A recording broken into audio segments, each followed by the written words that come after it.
Hello student. Today is our last lecture on a topic halogen derivative. Exercise number 7, question number 1. What is that question? HCl is added to hydrocarbon A having molecular formula C4H8 gives compound B which is on hydrolysis with alkali form tertiary butyl alcohol. For tertiary butyl alcohol compound C having molecular formula C4H10O. So identify A and B in a sequence of reaction. देखो question बहुत ही simple है. यहाँ पर पूछा है HCl यदि हमने add किया हाइड्रोकार्बन को जिसका फॉर्मूला है C4H8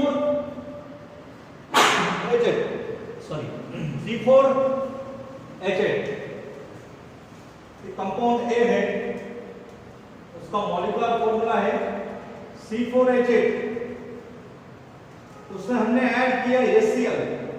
मैंने बताया HCl is added to hydrocarbon A C4H8 hydrocarbon HCl add कर दिया तो कंपाउंड B बनता है. कंपाउंड B और क्या पूछा है आगे क्या दिया है which is on hydrolysis with alkali. Compound B को हाइड्रोलिसिस किया अल्कली के साथ में मींस एक्वियस के OH के साथ तो क्या बनता है टर्शियरी ब्यूटिल अल्कोहल.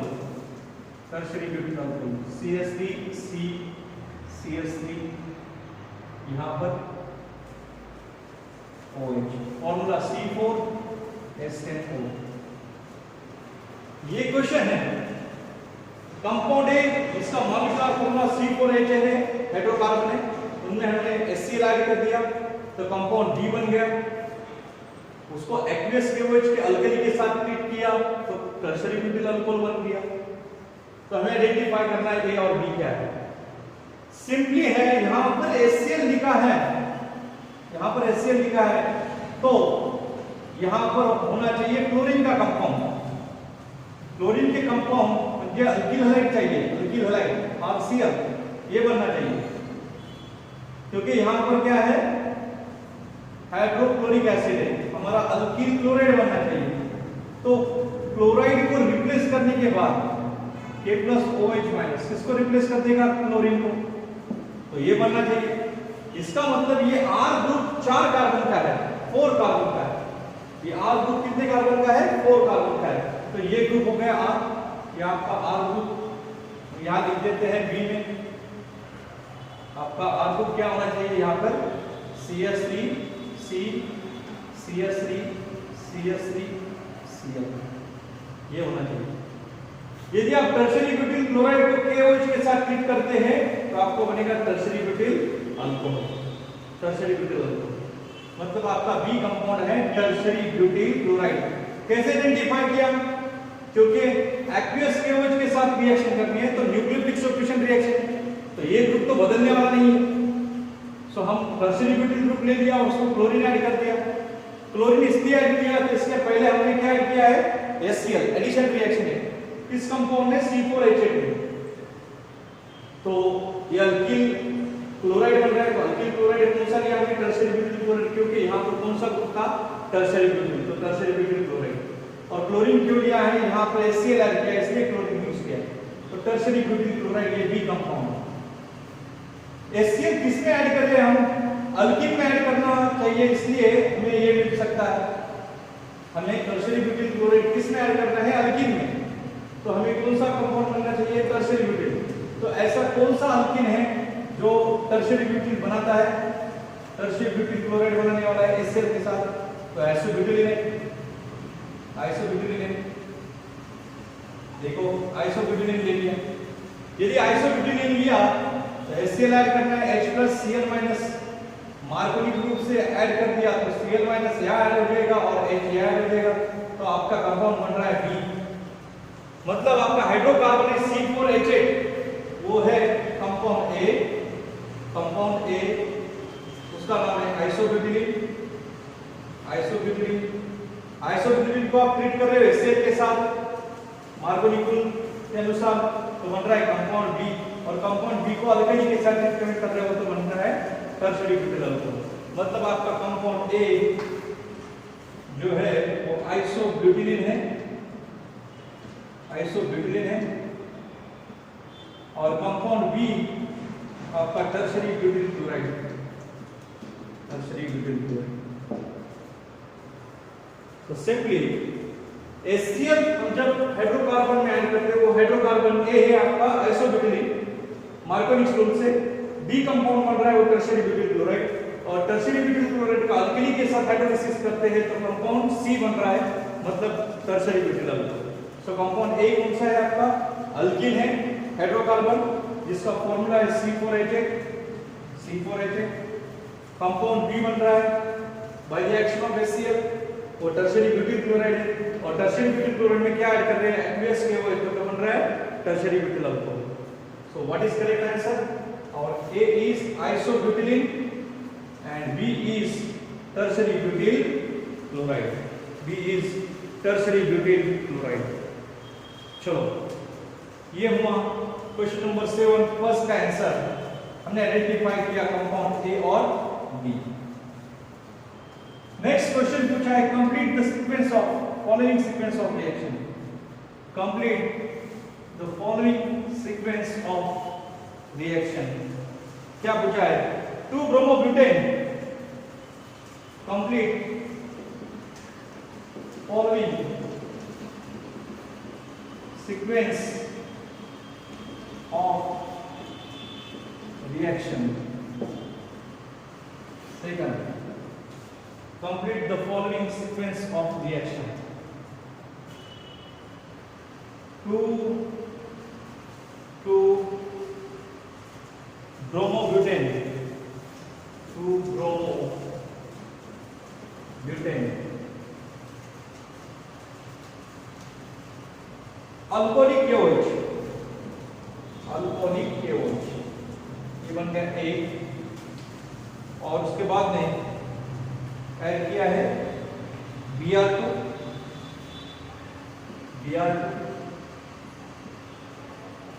Br2 के बाद में C मिल रहा है, Br2 के बाद यहां पर A मिल जाएगा, Br2 ऐड करने के बाद यहां पर B मिल रहा है P, और उसके बाद में ऐड करेंगे आप NH2, यहाँ पर C। सो आपको आइडेंटिफाई करना है A, B और C, A, B, C। चलो लिख देते हैं रिएक्शन, क्या रिएक्शन आता है? 2-bromobutane CH3 CH double bond, यहाँ पर Br के बाद में CH2, यहाँ पर CH3, alcoholic KOH, alcoholic KOH use करते हैं। अभी ये एलिमिनेशन रिएक्शन है, देखो एलिमिनेशन है, ये रिएक्शन एलिमिनेशन है, तो ये अल्फा कार्बन है, यहाँ बीटा है, यहाँ बीटा है, तो हमें दो प्रोडक्ट मिलने वाले बीटा एलिमिनेशन में, यहाँ एक मिलेगा, यहाँ से एक मिलेगा, लेकिन यहाँ से हम रिएक्शन करते हैं तो सेटलिट रूल के अनुसार मेजर प्रोडक्ट मिलने वाला है, इसलिए मैं रिएक्शन यहाँ से कर देता हूँ, H OH माइनस यहाँ से हाइड्रोजन खींच लेता है, एब्स्ट्रैक्ट करता है, ये बॉन्ड इधर शिफ्ट होने वाला है, यहाँ से ब्रोमीन निकल जाएगा और ब्रोमीन कंबाइन हो जाएगा आपके K के साथ, ब्रोमीन कंबाइन हो जाएगा K के साथ, तो क्या प्रोडक्ट बनने वाला है? प्रोडक्ट बनने वाला है CH3 CH double bond CH CH3। तो आपका कंपाउंड A बन गया, आपका कंपाउंड A बन गया ब्यूटूइन। तो हम यहाँ पर लिख देते हैं कंपाउंड A क्या बन रहा है? ब्यूटूइन। कंपाउंड A मिल गया, हमें लिख देते हैं यहाँ पर CH3 CH double bond CH CH3। चलो एक कंपाउंड मिल गया ब्यूटूइन, दिस इज कंपाउंड A। अब दूसरी रिएक्शन में क्या ऐड करना है? Br2, लेकिन यहाँ पे गलती कर दी है, उन्होंने ऐड करने के लिए सॉल्वेंट देना चाहिए था CCl4, हम ऐड कर देते CCl4, उन्होंने नहीं दिया, हम ऐड कर देते हैं, चलो अभी कंपाउंड ए ले लिया CH3 CH double bond CH CH3 और उसमें ऐड कर रहे हैं हम Br। ये एडिशन रिएक्शन है CCl4 11वीं में रिएक्शन है। हमने स्टैंडर्ड 11वीं में पढ़ा था halogen across carbon carbon double bond को ऐड होते हैं इन प्रेजेंस ऑफ CCl4, इसलिए हम ऐसा लिखने वाले हैं Br single bond Br। Addition reaction है, ब्रोमीन यहाँ ऐड हो जाएगा, एक ब्रोमीन यहाँ ऐड हो जाएगा, पाई बॉन्ड निकल जाएगा। तो प्रोडक्ट क्या मिलने वाला है आपको? प्रोडक्ट मिलने वाला है CH3 CH Br CH Br CH3। तो आपको प्रोडक्ट मिल गया 2,3 डाइब्रोमोब्यूटेन 2,3 डाइब्रोमोब्यूटेन 2,3 डाइब्रोमोब्यूटेन आपका बी प्रोडक्ट आ गया। तो बी प्रोडक्ट क्या है? एडिशन रिएक्शन होगी ब्रोमीन के across carbon carbon double bond, आपको मिलने वाला CH3 CH Br CH Br CH3, ये आपका बी प्रोडक्ट। अब आपको रिएक्शन करना है बी प्रोडक्ट की किसके साथ? NaNH2 के साथ। तो ये रिएक्शन एलिमिनेशन रिएक्शन है जो 11th क्लास में हमने देखा था, action of alcoholic KOH on vicinal डाइहाइड। ये विसिनल डाइहाइड है, उसमें हमने NaNH2 की रिएक्शन करना है। 11th क्लास की रिएक्शन है, 12th क्लास में नहीं दिया है। यहां पर अप्लाई करते हैं CH3 CH Br CH Br CH3 और यहां पर वेरी स्ट्रॉन्ग बेस ऐड कर रहे हैं Na+ NH2- यहां पर लिया। तो रिएक्शन कैसे होती देखिए, इसे हम अल्फा कार्बन कहते हैं, तो इसे बीटा, हमने बीटा एलिमिनेशन करना है क्योंकि ये स्ट्रॉन्ग बेस है। तो यहां से हाइड्रोजन यहां लिख देते हैं। अब क्या होने वाला है, ये बीटा हाइड्रोजन खींच लेगा, NH2 खींच लेगा, ये बॉन्ड इधर शिफ्ट हो जाएगा और यहां से आपका ब्रोमीन निकल जाएगा। Bromine combine with Na, bromine combine with Na, तो क्या निकल जा रहा है? Na। और ये NH2 खींच रहा है, तो क्या निकल जा रहा है? अमोनिया। अब यहां पर क्या आ रहा है आपका? डबल बॉन्ड आ रहा है, ये Br एज इट इज है। तो प्रोडक्ट क्या बनने वाला है? देखो प्रोडक्ट बनने वाला है CH3 C, यहां पर Br double bond CH single bond CH3। अब फिर यहां पर ब्रोमीन है, तो हम एक्सेस सोडियम अमाइड यूज करेंगे। NaNH2 बेस है, Na+ NH2-, ये वो अल्फा कार्बन अभी, और ये है बीटा कार्बन। अभी यहां से हाइड्रोजन निकाल देंगे, तो NH2 यहां से हाइड्रोजन खींच लेगा, ये बॉन्ड इधर शिफ्ट होने वाला है और ब्रोमीन कंबाइन हो जाएगा Na के साथ। चलो फिर अभी क्या बनने वाला है बताओ, क्या बनने वाला है? CH3 C, यहां पर बॉन्ड आ गया, triple bond C CH3, alkyne बन गया। अल्काइन यहां से क्या निकल जाएगा? NH2 ने H खींच लिया तो NH3 लॉस हो जाएगा और Br यहां से निकल गया Na के साथ कंबाइन, तो NaBr वो बाय प्रोडक्ट है। तो आपका कंपाउंड बन गया CH3 C triple bond C CH3। So what is the product? What is the C product? C product alkyne बनने वाला है आपका। 11th क्लास की रिएक्शन है, ये आपको यूज करना है। एक्सेस लिखने की जरूरत नहीं है, आप रिएक्शन कर लो। और C प्रोडक्ट मिल गया आपको CH3 C triple bond C CH3 CH3 C triple bond C CH3, इसे कहते हैं ब्यूटाइन, अल्काइन बन गया। सो आपका प्रोडक्ट A है ब्यूटीन, उसमें Br का ऐड कर दिया तो 1,2,3 डाइब्रोमोब्यूटेन बन गया, विसिनल डाइहाइड। उसकी रिएक्शन हमने NaNH2 के साथ की, स्ट्रॉन्ग बेस है, बीटा एलिमिनेशन रिएक्शन होगा 2 टाइम्स और आपका बन जाएगा alkyne butyne. So this is the product C। So what is product A? Butene. Product B 2,3 dibromobutane, product C butyne. ये हुआ क्वेश्चन नंबर 7 में का सेकंड। अब थर्ड कन्वर्जन देखते हैं, क्या सीक्वेंस है थर्ड, क्या पूछा है। बहुत ही अच्छी सीक्वेंस पूछी है आपके एग्जाम में, और ये बी क्वेश्चन पूछा है आइसोप्रोपिल अल्कोहल, बी पूछा है isopropyl alcohol. Isopropyl alcohol react with PbR3, heating कर दिया, यहां पर A लिख दिया, उसके बाद में है एक्सेस ऑफ NH3 एक्सेस, यहां पर B लिख दिया, और पूछा है आइडेंटिफाई करने को पूछा है A और B क्या है। सिंपल है, हमने देखा है आइसोप्रोपिल अल्कोहल क्या है, CH3 CH OH CH3। In presence of PbR3, ये सब्स्टिट्यूशन रिएक्शन है, तो क्या होने वाला है, हमें अल्कोहल 3 टाइम्स लेना पड़ेगा। हमने देखा था PbCl3 PbR3 और Pi के साथ अल्कोहल 3 टाइम्स रिएक्ट होते हैं। अभी ये 3 OH 3 अल्कोहल में के कौन रिप्लेस करने वाला है, Br 3Br। 3 अल्कोहल में के 3 OH किससे रिप्लेस कर दो, 3Br से, और 3 OH किसके साथ कंबाइन कर दो, P के साथ।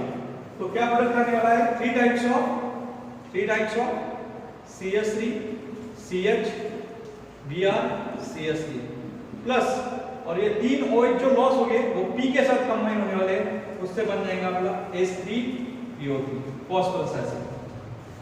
तो ये आपका प्रोडक्ट बनने वाला है main isopropyl bromide by the reaction of isopropyl alcohol with PbR3 forming isopropyl bromide. 3 times बन जाएगा, हमें 3 टाइम्स लेने की जरूरत नहीं है, हम 1 टाइम में बताएंगे प्रोडक्ट में।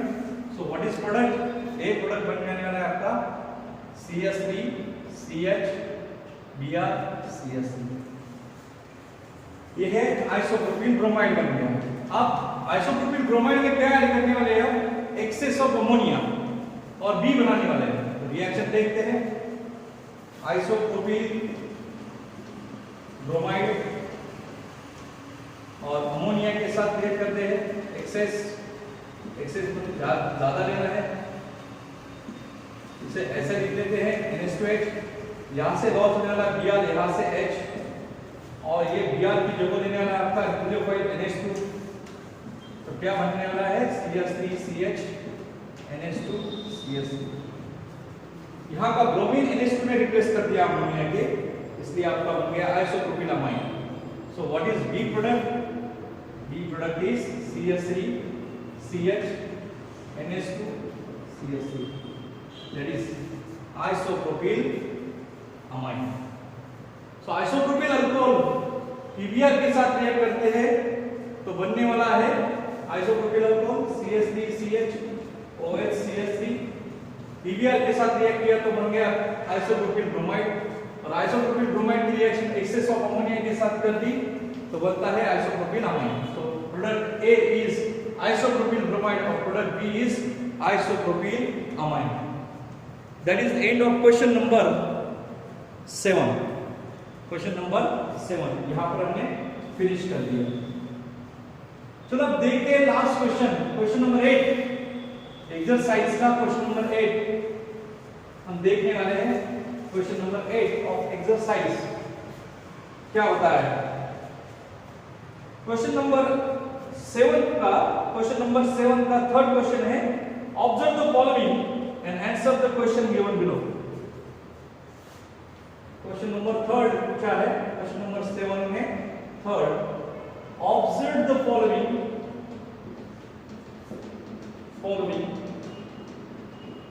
and answer the following question।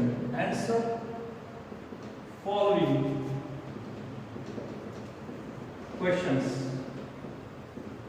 answer the following questions। चलो देखते हैं क्या क्वेश्चन दिया है। यहां पर दिया vinyl halide CH2 double bond CH X,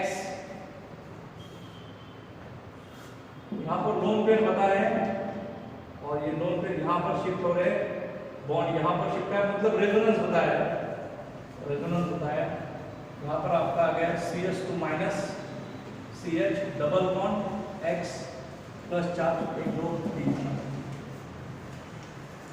observe the following and answer the following questions. पहला क्वेश्चन पूछा है, name the type of halogen derivative. First question, name the type of halogen derivative, अभी यहां देखा हमने, ये जो कंपाउंड A है इसे A कहते हैं, इसे B कहते हैं, और जो A है वो ऐसा लिख देते हैं CH2 डबल बॉन्ड CH और यहां पर X। हमें मालूम है हाइड्रोजन यदि sp2 हाइब्रिडाइज कार्बन को अटैच होता है और कार्बन कार्बन डबल बॉन्ड के, तो इस ग्रुप को हम कहते हैं विनाइल। विनिलिक कार्बन को यदि हाइड्रोजन अटैच होता है तो विनिल हैलाइड है, विनिल हैलाइड। सो हमारा कंपाउंड A जो है, उन्होंने पूछा था name the type of hydrogen derivative, तो ये हाइड्रोजन डेरिवेटिव है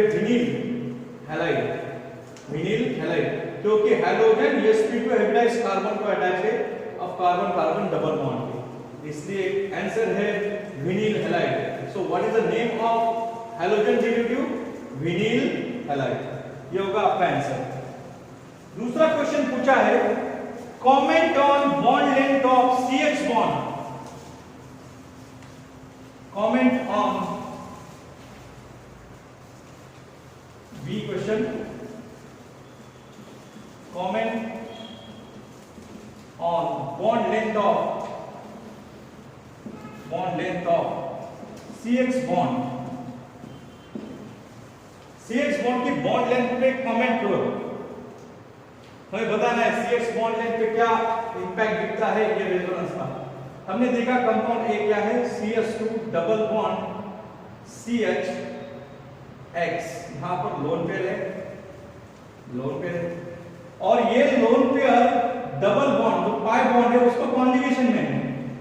देखो लोन पेयर सिंगल बॉन्ड और पाई बॉन्ड ये कॉन्जुगेशन में, इसलिए यहाँ पर एक फिनोमेनन होने वाला है, उसे रेजोनेंस कहते हैं। कैसा होने वाला है? ये लोन पेयर यहाँ शिफ्ट कर देते हैं, यहाँ पर शिफ्ट कर दे तो ये कार्बन को पाई बॉन्ड होने वाले हैं, पाई बॉन्ड नहीं चाहिए इसलिए पाई बॉन्ड ब्रेक करके इधर शिफ्ट करते हैं, इधर शिफ्ट करने से यहाँ पर नेगेटिव चार्ज आने वाला है, ये पाई बॉन्ड यहाँ पर शिफ्ट कर दिया तो नेगेटिव चार्ज आएगा, तो यहाँ उसमें आए CH2 माइनस, बाद में सिंगल बॉन्ड CH और यहाँ पर आएगा डबल बॉन्ड, क्योंकि ये दोनों पेयर यहाँ शिफ्ट हो गए, डबल बॉन्ड X, यहाँ पर पॉजिटिव चार्ज 1 2 3 4 इलेक्ट्रॉन। यहाँ पर देखा विनिल हैलाइड में रेजोनेंस है और lone pair of electron hydrogen के रेजोनेंस में जा रहे हैं विद द पाई बॉन्ड। तो पहले सिंगल बॉन्ड था CH बॉन्ड, ये सिंगल बॉन्ड था, ये सिंगल बॉन्ड है, सिंगल बॉन्ड, और यहां पर देख रहे हैं अभी ये CH बॉन्ड को न्यू कैरेक्टर है, डबल बॉन्ड कैरेक्टर आ रहा है। ऑब्जर्व करो CH बॉन्ड सिंगल बॉन्ड है और रेजोनेंस के बाद यहां पर CH बॉन्ड को कौन सा कैरेक्टर आ गया? Double bond character. और हमें पता है कार्बन हैलोजन सिंगल बॉन्ड है, ये लॉन्गर होता है और वीकर होता है, और रेजोनेंस के बाद CH बॉन्ड को डबल बॉन्ड कैरेक्टर आ गया है, रेजोनेंस के बाद CH बॉन्ड को डबल बॉन्ड कैरेक्टर आ गया है, इसलिए डबल बॉन्ड शॉर्टर होता है और स्ट्रॉन्गर होता है। So due to the resonance of lone pair of electron in halogen with the pi bond, we have CH bond doubly bonded here. CH bond acquire double bond character, and due to the acquire of double bond character, bond length becomes shorter. So initially the CH bond is a single covalent bond, that's why it is a longer bond length and weaker bond length. After resonance, the CH bond acquire double bond character, hence double bond character, due to which bond length becomes shorter due to the resonance, and hence CH bond becomes stronger. So what is the comment on the bond length? Before the resonance, CH bond is a longer and weaker, and after the resonance, CH bond in the vinyl halide acquire the double bond character, it becomes shorter and stronger. Because of due to the resonance, CH bond acquire double bond character. So answer is after resonance number of electron of the vinyl halide, CH bond acquire double bond character, that's why it becomes shorter. That's why it becomes shorter. That is the answer. और third question पूछा है, can react by SN1 mechanism? Can react by SN1 mechanism? See question. Can react by SN1 mechanism? Justify your answer. Your answer. Okay, तो हम SN1 mechanism में ले जाते हैं ये कंपाउंड को। कंपाउंड है आपका CH2 डबल बॉन्ड CH और X।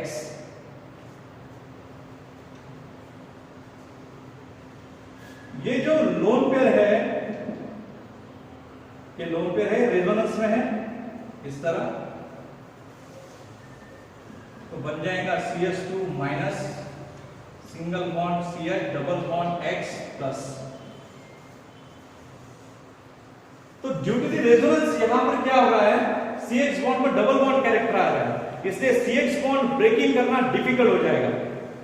और CH बॉन्ड ब्रेकिंग करना फर्स्ट स्टेप में डिफिकल्ट हो रहा है, इसलिए CH बॉन्ड ने कौन सा कैरेक्टर एक्वायर किया है, double bond character. So due to the acquisition of double bond character, due to the resonance CH bond acquire double bond character, and hence to breaking this CH bond become very difficult, hence difficult to carry out the SN1 reaction because of resonance. And second reason is that if we break this CH bond by SN1 mechanism forming CH2CH plus and X minus, vinyl carbocation,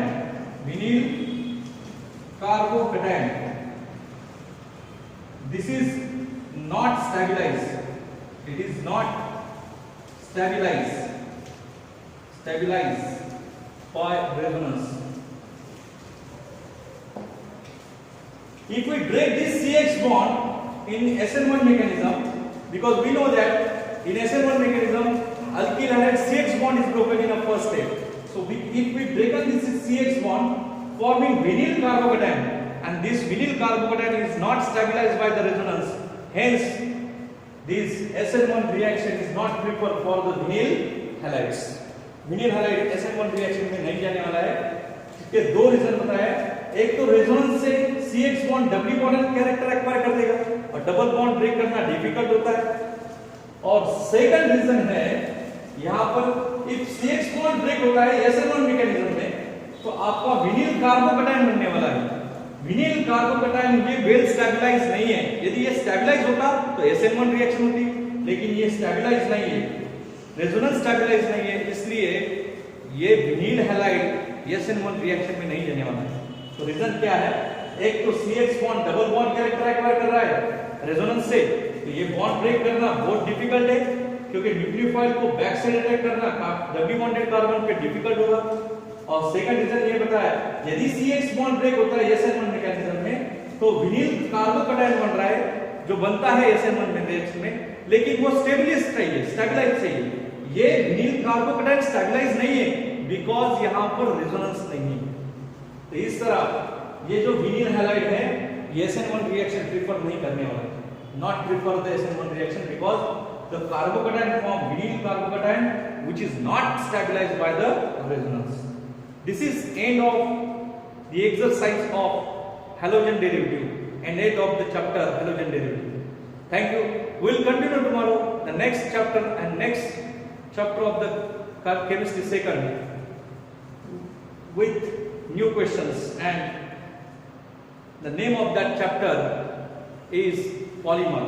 That's very small chapter but very important as comes to the board examination. Thank you.